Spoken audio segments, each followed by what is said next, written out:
Сая тұрмысқа шығатын болды. Достарын Астанадан алыс сүйген жігіттің ауылына тойға шақырды. Қыздар жігіттермен баратын болды. Саяның аузынан өзі өмірлік жар боламын деп қол ұстасқан жігітінің ауылы мен үйші түспейтін. Тау бөктеріндегі ауылға жастар кешке таман жетті.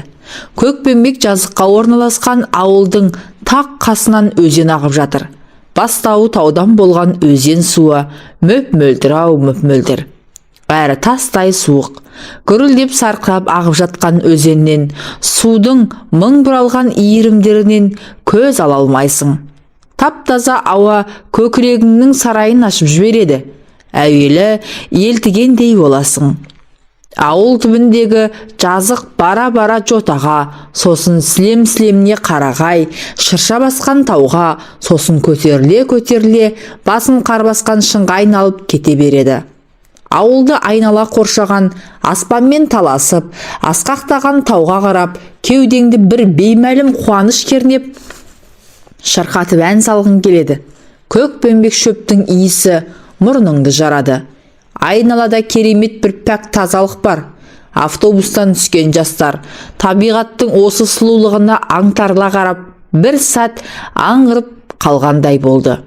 Қонақтарды осы жайттың дауыстары жарқын-жарқын шыққан қарсы алушы топтың бұларға қарай лап қоюы айықтырғандай болды.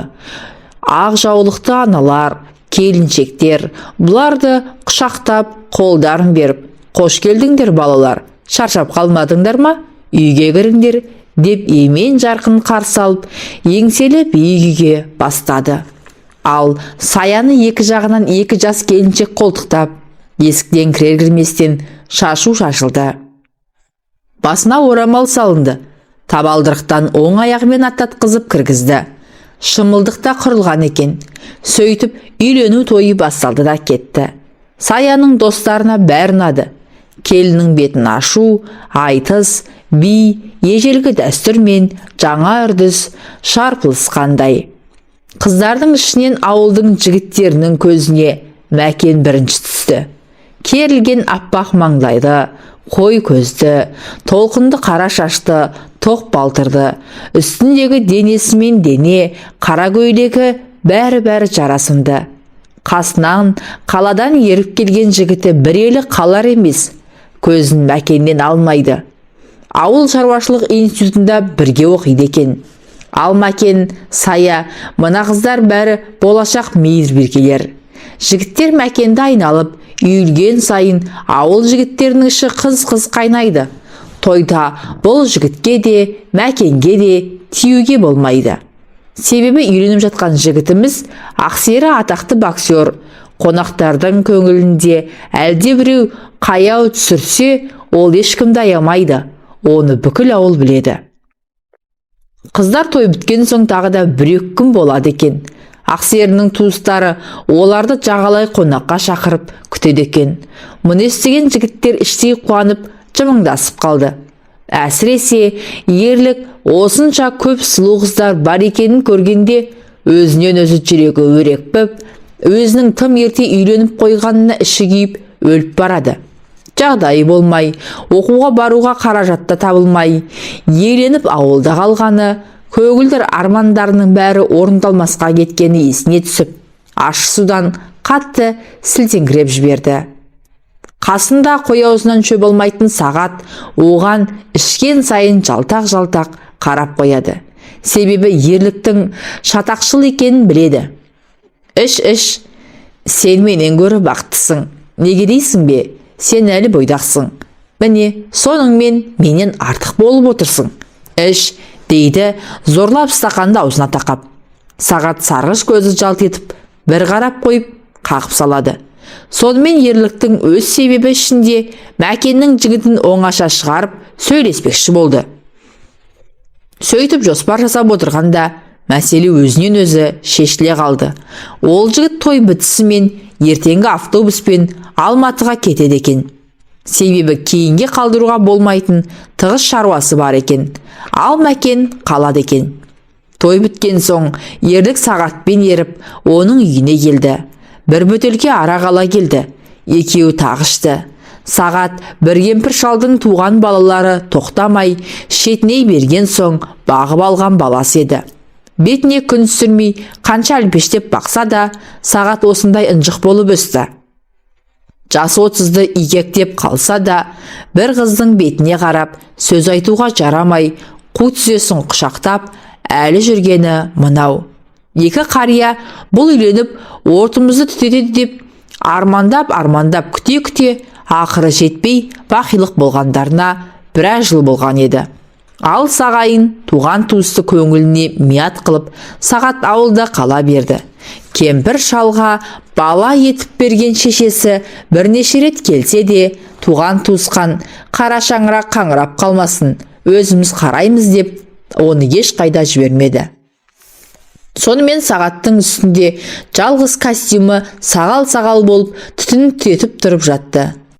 Міне, осы үйге кіріп келген ерлік айналаға шола қарап, «Слушай, осы сенің қатын алатын ойың бар ма жоқ па?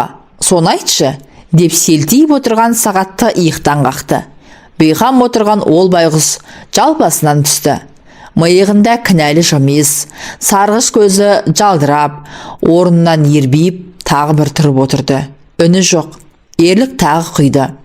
«Кел, ішіп қояйық. Әкең, сен иттің бар ғой, әкең. Аузыңның салымы бар екен, әкең. Өзім сондай сұлуды алмасам да, оны саған алып беремін. Ей, сволыш, түсініп отырсың ба? Мына қауашаққа бірдеңе барды ма?» деп қолының қырымен Сағатты қақ маңдайдан салып қалды. Анау жалдыраған жанарын одан алмайды. «Мен саған ертең қатын алып беремін. Анда-санда келіп тұрсам бола ма, айтшы?» деп Сағатты өңменмен итеріп беріп, тағы шалқасынан түсірді. Езуінде кінәлі жымиыс. Сағат тағы ербиіп тұрып келе жатты. Үн жоқ.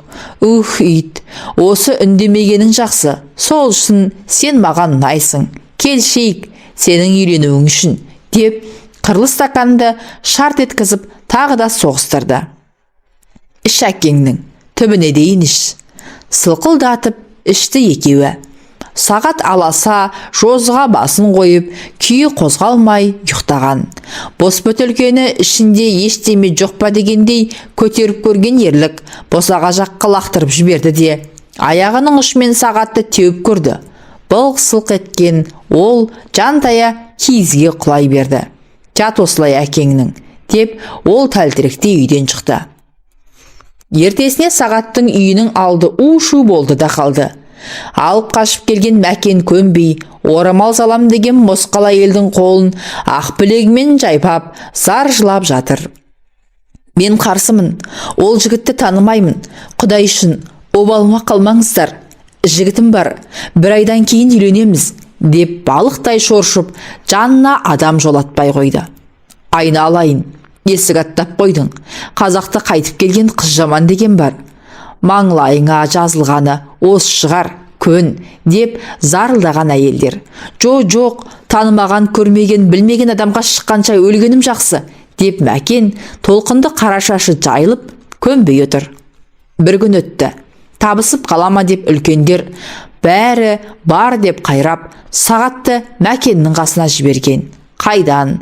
Ол сол жерден көзі көгеріп шығып, ұялып, үйдегілерге көрінбей, қора-қораға тығылып жүріп, бетін шымшып сыпылдаған әйелдер.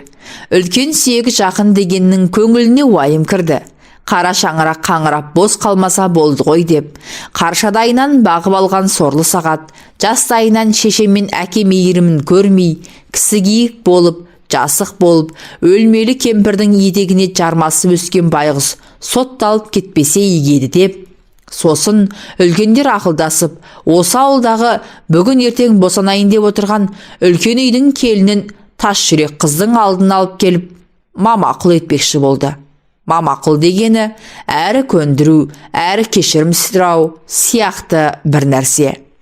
Көзі кіртиіп, екі иығынан ыңырана дем алып, іші шермейіп, есіктен кіріп келе жатқан екі қабат әйелді көріп, Мәкен шошып қалды. Әйел бір аяғын бүгіп, екі жағынан сүйемелдеген әйелдердің көмегімен әрең дегенде тізе бүкті де, демігіп, ентігіп, біраз отырып, басындағы орамалын Мәкеннің алдына тастады. Міне қалқам. Бір аяғым жерде, бір аяғым көрде.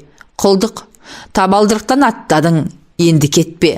Сағат жалғыз, жамандығы жоқ, жуас, дені сау, көзі қара, ешкімнен кем емес, трактор айдайды. Басында үйі бар, бұзылмаған таза бала. Мына үйге бір өзің қожа, бір өзің ие боласың. Ешкімнен кем болмайсың. Біз бәріміз бір атаның балаларымыз. Қарайласамыз. Көн, деп еңкілдеп жылап жіберді. Арпалысып отырған Мәкен бетін басып жылап жіберді. Сонымен басына орамал салынды. Той қамы басталып та кетті. Мәкеннің өз қолымен жазылған, өз өркіммен қалдым деген қолхатын алып, құдалар Алматыға қарай құстай ұшты. Сонымен Мәкен ауылда өте сыйлы келін болды. 4 ұлды қатар туды. Сағатты мұнтаздай ғып киіндіріп қояды. Сол үйді ектеген ерліктермен Ақсері бірнеше рет өте ресми сөйлескен соң, олар аулақ жүретін болған. Оқта текте ауылда сағат мас болып, Мәкенге қол тигізіпті. Туыстары барып, оны тезге салыпты. Мәкен десе ішкен асын жерге қояды ғой олар, деген сыбыстар естіліп, артынша басылатын. Сөйтіп жүргенде ауылда басшы қызметте жүрген Ақсері кенеттен 40-қа да жетпей, жүректен ауырмай сырқамай бақилыққа аттанып кете берді. Ал шеттей 4 баламен қалған Саяны Ақсерінің туысқандарының қарсылығына қарамай, төркіндері Алматыға көшіріп алып кетті. Сая әлі күнге араласатын, араларынан қыл өтпеген досы Мәкенмен жылап қоштасты. Оларға қарап, көзінен жас алмаған адам қалмады.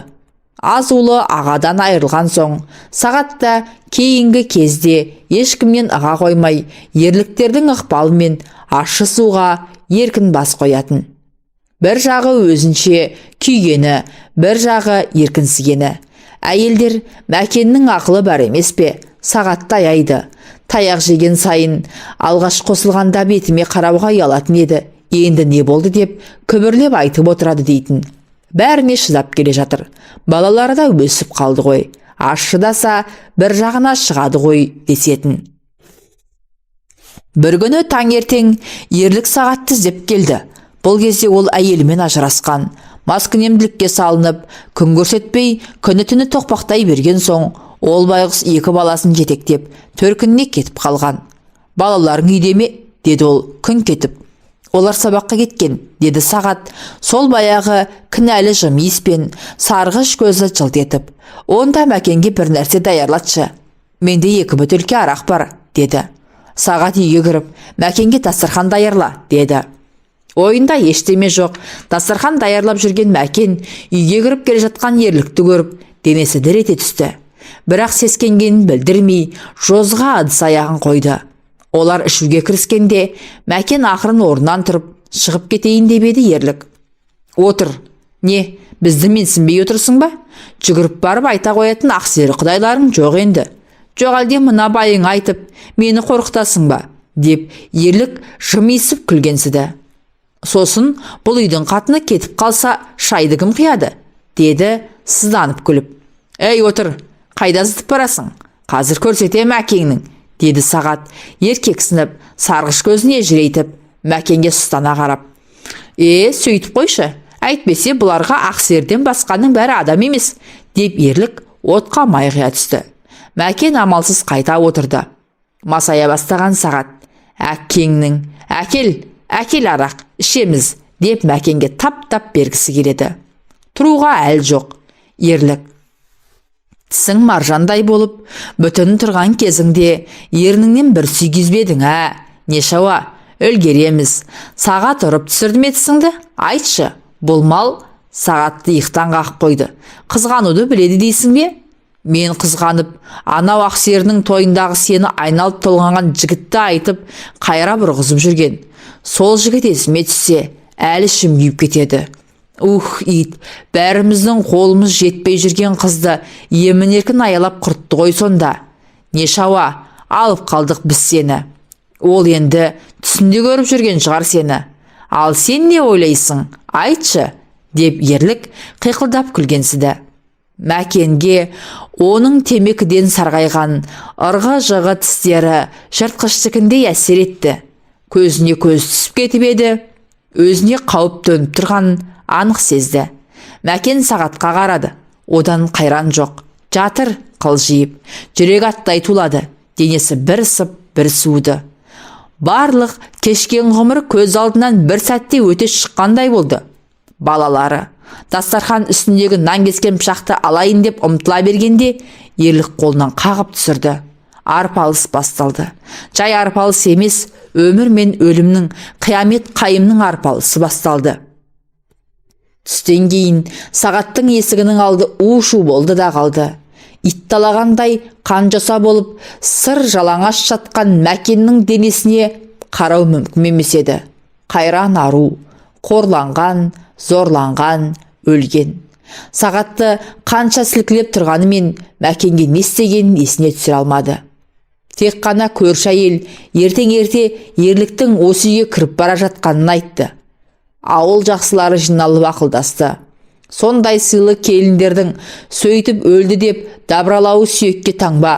Ерлікті ұстау үшін тексеру керек. Ол ят, самаладай болып, балалар анау-мынау емес, 4-1 еркек бала өсіп қалды. Олар келіншекке үйленбей ма? Сонда осы оқиға құдалардың құлағына жетпей ме? Балаларды төмендетпейік деді. Уәждер айтылды. Сонымен өлер адам өлді, жабулы қазан жабулы күйінде қалсын деп шешті. Намыс үшін, ар үшін жекпе-жек арпалыста шейіт кеткен әскердей жан тапсырған қайран Мәкен, ару Мәкен. Жатқан жерің жайлы болсын, жаның жанатта болсын. Иманды бол, алтын Мәкен. Әумин. Осы жерлегенде бүкіл ел солай десті. Бүкіл ел күңіреніп аруын жоқтады. Бейт басына тек еркектер ғана барады деген молданың сөзін тыңдамай, күңіренген ақжаулықты аналар, қыз келіншектер, бүкіл ауыл аңырап сүйектің артынан ілесіп барды. Бәрінің аузында қайран Мәкен, қайран ару деген бір ауыз сөз. Жанар Әбдішева, жауапсыз махаббат әңгімесі.